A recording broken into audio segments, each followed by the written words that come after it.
Africa's largest refinery, Dangote, is set to begin crude oil import from the United States in February.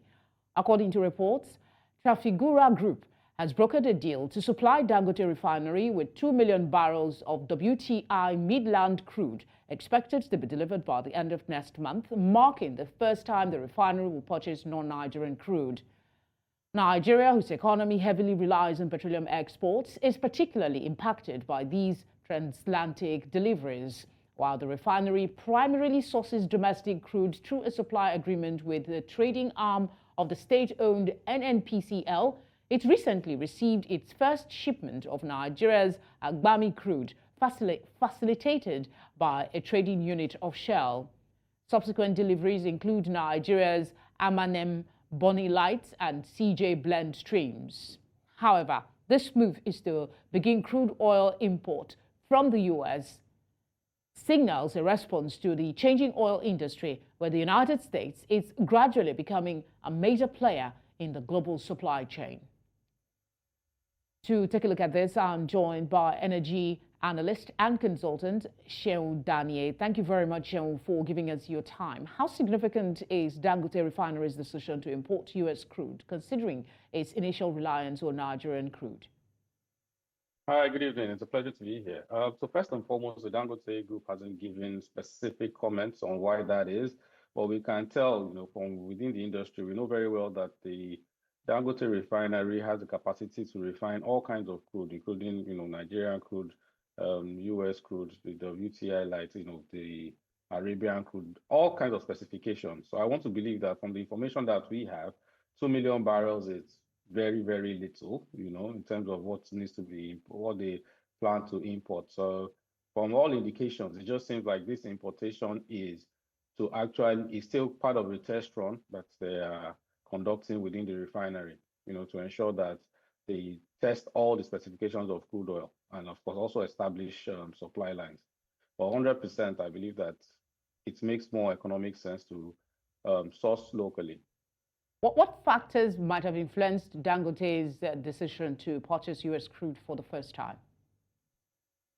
Like I mentioned, the refinery has the capacity to refine different specifications of crude oil, including the WTI, which is the U.S. specification for crude oil. So they importing 2 million barrels right now would pretty much be to enable them test out the refinery to be sure that yes, they can actually refine. The specification of the refinery says yes, it can do this, but it has not probably been tested out. So the best way to do it is import some crude oil from the United States and run it through the refinery, and then you see how that goes.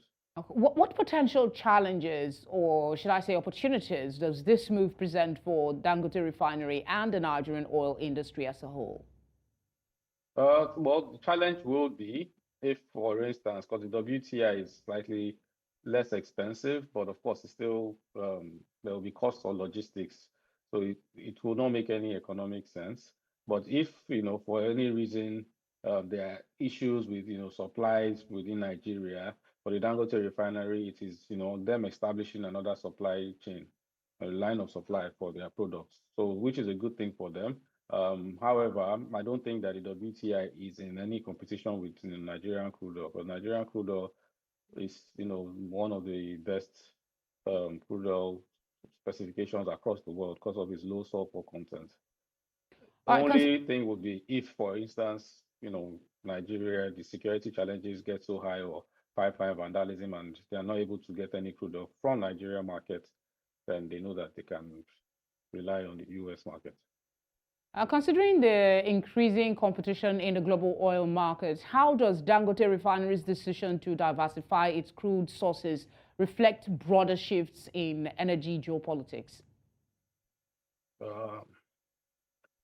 It works for them as an independent company, so that they are not heavily reliant on only one region for their source of power. And I'm sure that is why they built a refinery that can refine all different specifications of crude oil. It's a good business decision in order to ensure that whatever the situation is, they can buy crude oil from any of the producing countries at any point in time. So most refineries establish such agreements and partnerships with different countries across the world, and then it's all dependent on supply that's available to them. All right, Sean, thank you very much for speaking with us. Thank you very much.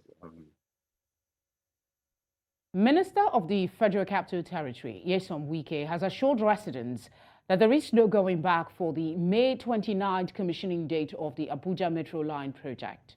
Wike, while inspecting ongoing construction of access roads to the train station, says that the line will pose immense benefits to residents and reduce congestion of vehicles within the city center. Amadine Uyi reports.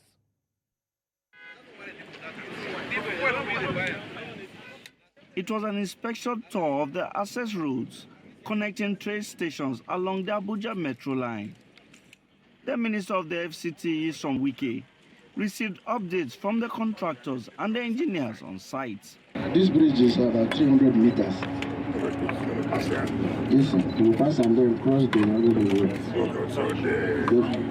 The foundations has been completed. Only one axis that falls within the corridor. Each side the What are they going to do? and they discuss the clearance they need for each pier. Which our provision satisfied. So we only need the time they will not be in operation. Or we take a holiday, maybe 1 week or 2 weeks, so that we can sink those 3 piers, crossing them, so that we can continue. The alignment we ask them to use is along the rail corridor. Here they came through here and they want to come in between this. Yeah. So our people are saying, let's maintain along the rail corridor up to the mirror.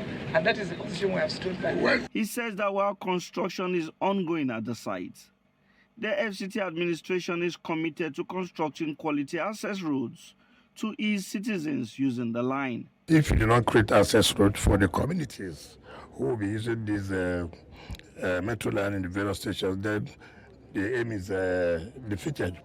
You can imagine if this access road is not there, how would they use this station to even go to the city?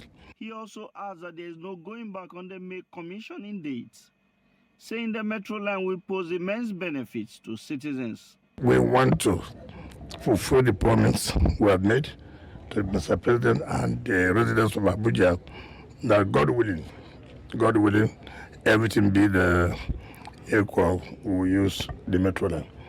And for me, it is a major breakthrough so that this can reduce the influx of vehicles to the city, and it's going to help us a lot. The minister assured those present that there is no cause for alarm in regards to the funding of the project, saying provisions have already been made in the statutory budget of the federal capital and the nation's 2024 budget. In Abuja for News Central, I am Amadine Uyi. Nigeria's anti-graft agency, the Economic and Financial Crimes Commission, EFCC, has launched a tool expected to monitor financial transactions within government ministries, departments and agencies in a move to prevent corruption. This was during an anti-corruption summit in the nation's capital, Abuja, where the chairman of the commission urged citizens to come up with innovative ways to tackling the menace of corruption in the country. Marvelous Obomanu reports. This gathering of traditional rulers, leaders of faith-based organizations, policymakers, custodians of higher institutions of learning, and many others, including representatives of the nation's anti-graft agencies. The issue of corruption among youths and government agencies was discussed. The youth, religion, and the fight against corruption. It's so saddening that I stand before this eminent audience today, that our experience in fighting corruption that involve religious leaders and even traditional rulers is nothing to write home about. By 2035, by 2050, Nigeria will be the third most populous nation on earth, with a population of 440 million. We are going to surpass the United States. But what are we going to do with this anticipated demographic bulge? We can turn it into demographic dividends, or it will be the demographic disaster that will consume all of us. 15 years ago, we were talking about these corruption cases in our country, Nigeria. How much have things changed in fight against corruption, which we know is the worst evil that can befall any country. With the current administration making daring moves to fight against corruption, notable investigations of public officers have commenced. The Anti-Graft Agency, in a bid to save taxpayers' funds, says it has come up with an innovative way to fight graft. The agency launched a new tool expected to inform its officials in the case of any possible move relating to financial mismanagement. This initiative recognizes the potential of religion as a tool for ethical reformation and underscores the importance of engaging diverse faith communities in our fight against corruption. We are also demanding that these manuals should be effectively used, both in church and mosques and also in our institutions. Stakeholders here urge citizens to join the fight against graft. Why some of our young people divert their attention into cyber crimes is because they are graduates and there's no job for them to feed their family. And we are not encouraging that actually, but we are also asking government to step up their gains, create more industries. For any government to fight corruption, the first step is in the appointments of government officials. This initiative by the Economic and Financial Crimes Commission underscores President Tinubu's poise to tackle corruption, which is evident in the recent Corruption Perception Index rating, which scored Nigeria 145 out of 180 countries, compared to former President Buhari's administration, where Nigeria scored 150 out of 180. It is expected that the different institutions here who have a role to play in the fight against corruption will roll up their sleeves and get to work. In Abuja for News Central, I am Marvelous Obomano. Chairman of the Economic and Financial Crimes Commission, Ola Olukoyede, has revealed the agency's discovery of a religious sect laundering money for terrorists. Speaking during a public forum on youth, religion, and the fight against corruption, as well as the launch of the Fraud Risk Assessment Project for ministries, departments, and agencies, Olukoyede disclosed that the EFCC was investigating a 13 billion naira fraud case with 7 billion naira traced to a religious group's account. He emphasized the widespread involvement of religious entities in money laundering. The EFCC boss vowed to pursue justice and recover stolen funds despite facing legal barriers from probing the religious organization leaders. The one-day event is aimed at addressing the challenges of youth involvement in cybercrimes and how religion could be used as a weapon for their reorientation. Let's now tell you that the Nigeria Customs Service has made a crucial arrest of one Abdurrahman Ibrahim for perpetrating fraudulent activities and assuming the identity of the Comptroller General of Customs and other esteemed government officials. According to an official statement released via the NCS verified platform on Wednesday, the NCS spokesperson, CSC Abdullahi Maiwada, revealed that the apprehension of the suspect was facilitated by intelligence operations conducted by the Customs Police Unit. He further revealed that the perpetrator deceived numerous unsuspecting individuals into paying him money under the guise of securing job appointment letters, amassing over 1 million naira through extortion. Maiwada added that the arrest underscores the unwavering commitment of the Nigeria Customs Service to combat criminal elements who exploit the service reputation for nefarious activities. That's all tonight. But before we go, let's take another look at some of the big stories. Court stops police from arresting Rivers Governor's Chief of Staff. Nigerian Senate has summoned Governor of the Central Bank as Naira slumps. We also brought you news that the EFCC has exposed religious sect terror financing scheme.